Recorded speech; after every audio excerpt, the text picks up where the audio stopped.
ওকে, আমরা চলে এসেছি জৈন্তাপুর সীমান্তে, যেখানে বাংলাদেশ এবং ভারতের সীমান্ত একসাথে মিশে গেছে। আপনারা দেখতে পাচ্ছেন অনেক মেঘ, প্রায় আকাশের দিকে ঢুকে গেছে পাহাড়। অসাধারণ সীমান্ত, অসাধারণ সৌন্দর্য। বাংলাদেশের বুকে এত বিশাল সুবিশাল সৌন্দর্য লুকিয়ে আছে, আসলে সরাসরি চোখে না দেখলে বিশ্বাস করা যায় না। এখানে আমরা সবাই অনেকে এসেছি, আমার সাথে এসেছেন আমাদের ভারতীয় দাদা। আপনার মন্তব্য বলেন এই বিষয়ে, এই জৈন্তাপুরের সৌন্দর্য নিয়ে। আমি ভারত সরকারকে ভীষণভাবে নিন্দা জ্ঞাপন করছি, কারণ আমাদের এই জমিটা পাওনা ছিল, তারা অধিগ্রহণ করে নিয়েছে। সেই জন্য আমি মারাত্মকভাবে তীব্র নিন্দা জ্ঞাপন করছি। যদি আবার যুদ্ধ একটা শুরু হয়, আপনি কি যুদ্ধে অংশগ্রহণ করবেন? যদি আবার যুদ্ধ শুরু হয় আমি অংশগ্রহণ করবো, এবং আমি নিজে একা যুদ্ধ করে এই জায়গাটুকু নিয়ে নেব। একা তো সম্ভব না, একা কিভাবে করবেন? আছে আমার আরও কমরেড বাহিনী আছে, সবাইকে নিয়ে নেবো আমি। ওকে ওকে, ধন্যবাদ আপনাকে। এখন আমাদের শ্রদ্ধেয় সার্জেন্ট জহুরুল হকের শিষ্য সার্জেন্ট বাপ্পি। আপনি তো বেশি বুঝেন কেন? যুদ্ধ চাই আমার মনে হয় সে যুদ্ধ চায়। ওকে ওকে ওকে, আমাদের ভাই বড় ভাই তাকিয়ে আছে, তার দিকে ক্যামেরা না ধরলে হয় না। না, আমি একটু মেঘের দিকে ওকে ওকে, সে মেঘের দিকে যেতে চায়। Of course. সে এতদিন মাটির দিকে ছিল, এখন মেঘের দিকে যেতে নো চায়। নো, ফালতু কথা বলার এখন সময় না। এখন আমার কাছে যেটা মনে হলো যে আমি এখানে একটা মেঘ বিলাস করব। মেঘ বিলাস করবো, এখানে ক্লাউড মেসেঞ্জার রাখবো, সবসময় মেঘের খোঁজ খবর আমাকে দেবে। তবে আমি আজকে এসে খুব অত্যন্ত মজা পেয়েছি, বিকজ এই জায়গাটা এতটা সুন্দর লেগেছে যে আমার পাপ্পু, আমার কমরেড বাহিনী, সে বলেছে যে সে জায়গাটা অধিগ্রহণ করে তার নিজের নামে নেবে। সে বলতে ভুলে গেছে যে জায়গাটা আমারও থাকবে, কারণ আমি মেঘ বিলাস করবো এখানে। না, ওইগুলো আমি বুলডোজার দিয়ে ভেঙে আমি ওখানে একটা মেঘ বিলাস করবো, সেটা আমার বাড়ির নাম হয় মেঘ বিলাস। এবং আমি সেখানে আমি রাত্রি যাপন করবো, নিশি যাপন করবো, যখন আমার সময় আমি সেখানে চলে আসবো।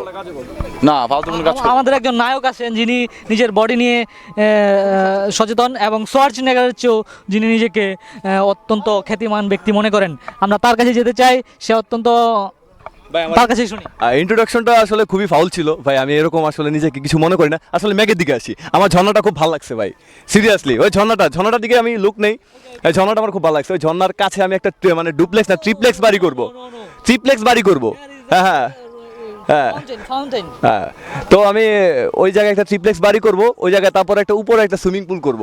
সে ঝর্ণা থেকে মানে পানি পড়বে আর আমার কিঞ্চিত নিচে ইচ্ছা আছে, হ্যাঁ কিছু ওইখানে দাঁড়িয়ে একটু।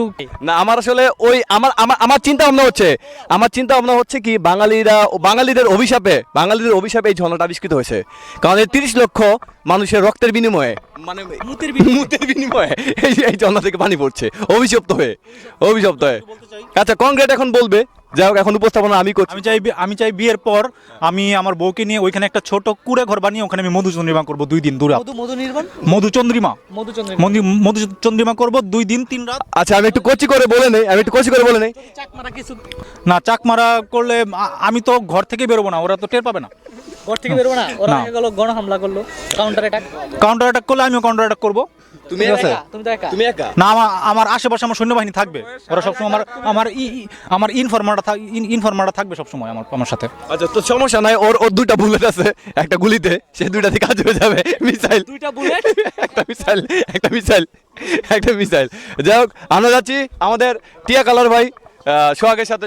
আমি যে কি বলবো, আমি বাসা আমি বলতে পারতাছি না, কারণ এত সৌন্দর্য জিনিস, এত প্রকৃতি এত সুন্দর, আমি দেখে তা মুগ্ধ হয়ে গেলাম। ঠিক আছে, অতএব আমার একটাই চাওয়া, যদি এই জায়গাটা আমার বাংলাদেশের হতো তো আমি আরো মুগ্ধ হতাম। ঠিক আছে, এত সুন্দর জায়গা ইন্ডিয়ার কাছে নিয়ে যাবে মোদিকে, আমি চাই যেন আমার শেখ হাসিনা, ঠিক আছে, আমার সীমানা চুক্তি আছে, সেগুলো বাস্তবায়ন করার জন্য আমি তাকে একটা কথাই বলছি, যদি আমাকে এই মেঘালয় রাজ্যগুলো দেওয়া হয় তাহলে আমি সেখানে যাব। উনি ওইখানে মেঘালয় রাজ্যটা নিতে যাচ্ছে, আসলে এইখানে উনি আসলে ওই ভারতে গিয়ে ওই যে ওইখানে নরেন্দ্র মোদী কিছু মানুষ খুঁজতেছে যারা মেঘালয় রাজ্য থেকে গিয়ে যারা প্রস্রাব পায়খানা করে সেগুলো পরিষ্কার পরিচ্ছন্ন করার জন্য।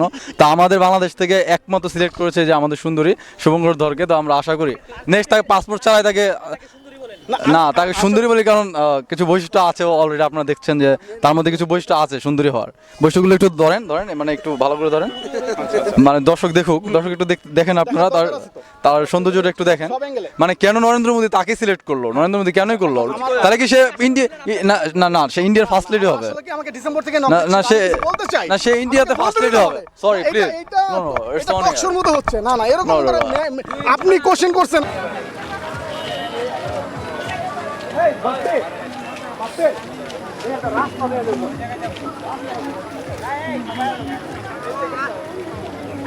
দিলেই হতে থাকবে। ওই জায়গার মাঝে উঠটা তারপর যদি নৌকা দিয়ে ছবি উঠাইলে সুন্দর দেখে।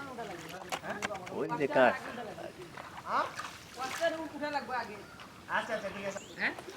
হ্যাঁ হ্যাঁ বলো বলো সে সামথিং। প্রাইম দিয়ে তো ভিডিও ভালো হবে না রে। ভালো হচ্ছে, ভালো ভিডিও হচ্ছে, তানভীর ভিডিও হচ্ছে। আরে মিয়া মিয়া এই জাগাইস না লেদার করে লেদার রে তোর ঠান্ডা পানি বের করে এই মিয়া হ্যাঁ ব্রো এদিকে।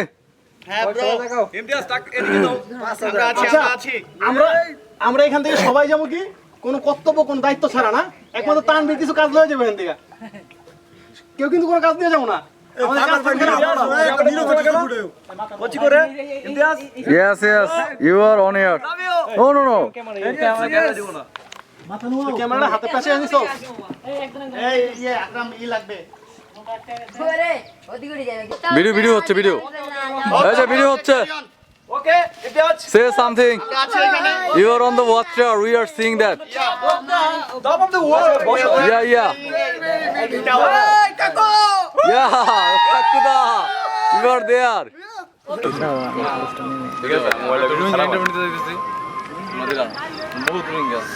এখানে রোহিঙ্গা আছে অনেক।